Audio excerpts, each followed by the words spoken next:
So the last technique that I'm going to show you, and by far my favorite, is to use corrugated cardboard to wrap the tin.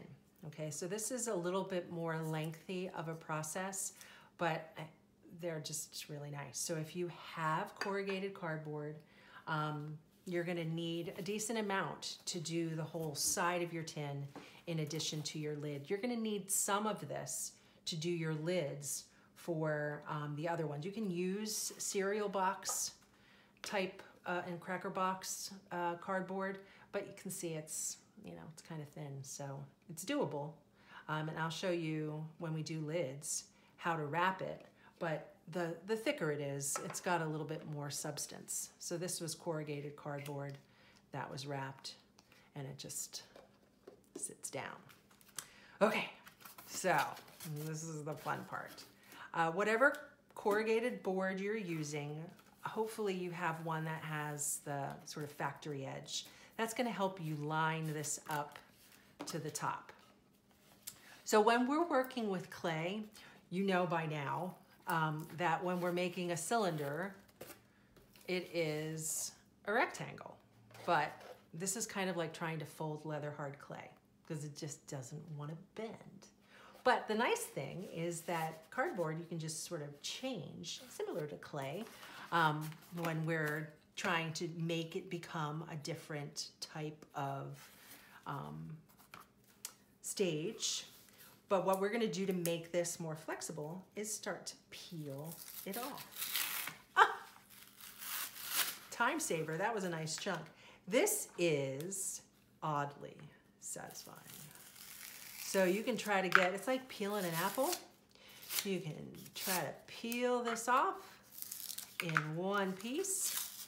Whatever you get off of the top layer is going to be what allows it to bend in a way that it didn't bend when I first tried to wrap it around. So it is a completely necessary step. What isn't 100% necessary is for you to peel off every last bit. You can get some very nice effects. It's almost like a birch tree by leaving a little bit of that cardboard behind. So, I like it. So just keep on peeling. Get that satisfaction for when it's all in a big piece. But if it's not, you can slide your pencil underneath to get a better edge. You have got to do this to enough of the cardboard so that you're thinning it in half. So you're allowing the cardboard to curl in a way that it didn't used to curl.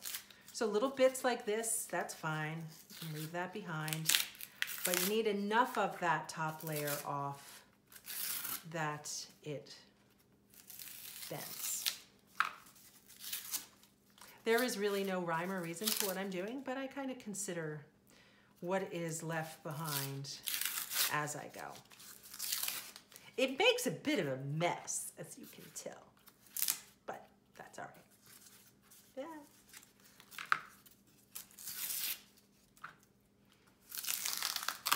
Oh, this is an easy piece of cardboard. Some of them, you will not have it as easy as I've got right now.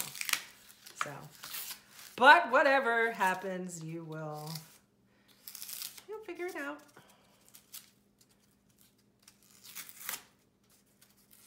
You know, when I had to start thinking about what we were going to do instead of clay, which, by the way, I just have to say to you guys, those soap holders, they brought me to tears. That day, the day before, I had a really bad day. I just feel, like it's not going. This isn't the way it's supposed to be. And then you guys showed up with those, and my heart just killed me. So I've been really trying to find ways to keep that connection alive in terms of the creative use of our brains and our 3D thinking and what we already know, what already feels familiar in terms of how to build things and how to make things happen. And so this one is, whoo, it's up there because it is so similar. And that's just that final bit popping off. But you see now what was creasing is a cylinder. So we would use paper to create the template that then we would use the template to cut the clay. What we get to do now is just sort of stop at the paper. But the process is very, very similar. And I like that. So here we go. This is the hardest part.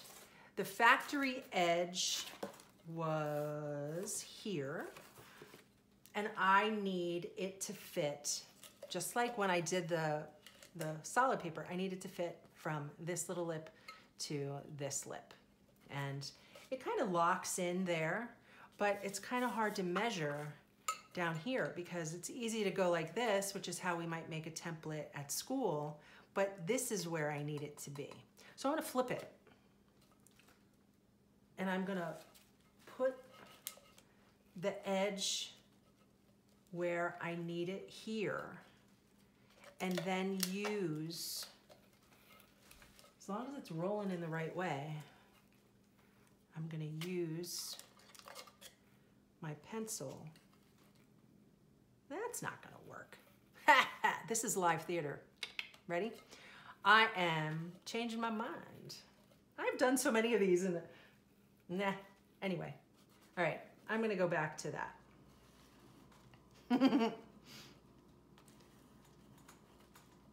So nix everything I just said. Well, not everything. And keep that line kind of going. I'm gonna cut that edge so that it is further up and straight. So I'm gonna straighten it out. And then I can double check it. So this is along the edge of the bottom. And like I said, I need it to sit a little bit in. So I made a mark. And if you don't have a ruler, you can use a straight edge piece of paper. You can kind of eyeball it, probably, to be honest. And that is gonna be where I cut. And I am gonna cross my fingers and hope for the best.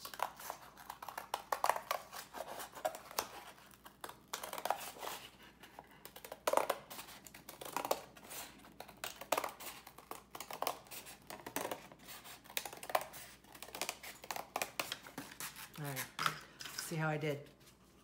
Save your little bits, you might wanna use them for something else. This is probably big enough for, yeah, no, not quite. Possibly, yeah. So you might have other cans that you'll be able to use your scrap for. Like I said, I put tape on this so that I could not, be able to reach in. Oh, now that is a happy ending. So that lines up pretty well. What's nice about having the corrugated cardboard is I can see the line that I'm gonna need to cut. So I want a little overlap. So I'm gonna cut on this fold.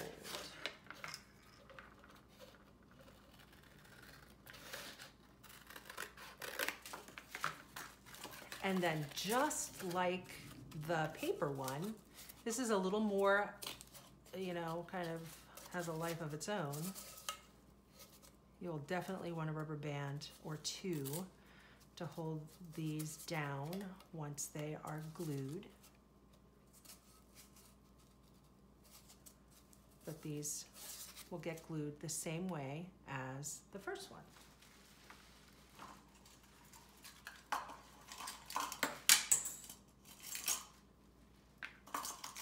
I have rubber bands.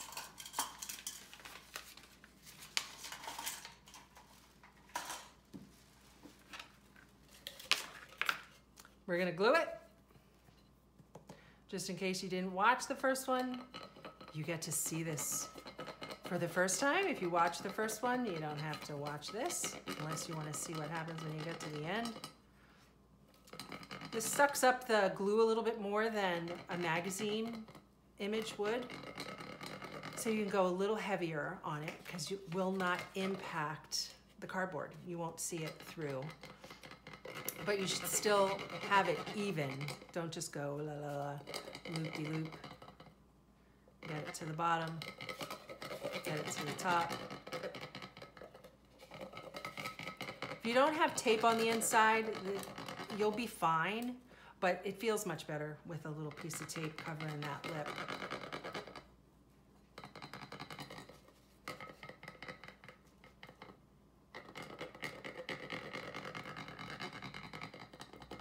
All right,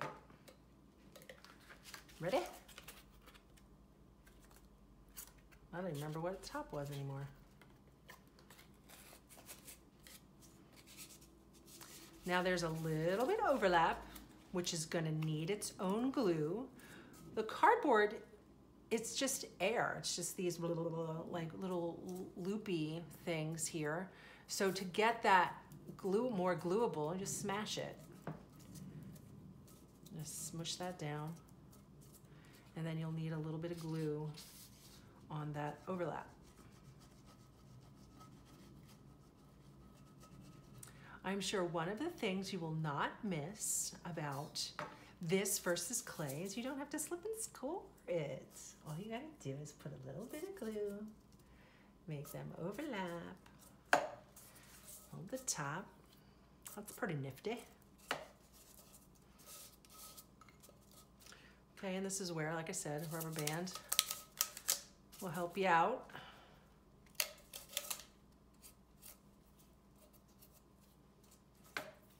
If you want to do more than two, be my guest. Save these extra pieces. You're going to need them for the lid. So we've got that. We've got this as a possibility. We have this as a possibility. Decorative piece where you can cut it into strips and wrap it sideways. Okay, all kinds of different options. The lid is really an opportunity for you to get really kind of different and funky, but so are the sides. So if you're sitting there going, well, I don't have any paper, I don't have any interesting this, yes, you can wrap your thing with notebook paper if that's your jam. You could also use plain paper and decorate it before you attach it. You could use plain paper, do it like this, glue it on, and then do something to it after it's on. You can also use wrapping paper, which is how this one was made. So if you've got, I mean, this is pretty cool looking wrapping paper. IKEA, gotta love it. But it's got, you know, its little cardboard top, which I'll talk about the lid. Like this is, whoops, this is a big lid. So it's a thin piece of cardboard for that, but we'll get into that next week. So there's lots of options here for you. I am looking forward to seeing what kind of stuff you're going to be doing on the outside of your can. And you can communicate back and forth with me between now and Thursday. But your decorated surfaces to a minimum of 2 cans are due by midnight on Thursday. Okay, and then the following week, I will be talking to you about how you could go about doing your lid for your different cans depending upon what you used. Okay, and there's extra points. No, there's not. But like think big, think function, think what you might want to use these for. And I had said in the introduction, the written out thing, you know, they do make good, they make good gifts. So think about how you can share this love, this quarantine love, and you know, pass it on. So I will be back next week to show you how to do the lids. I miss you guys. Talk to you soon.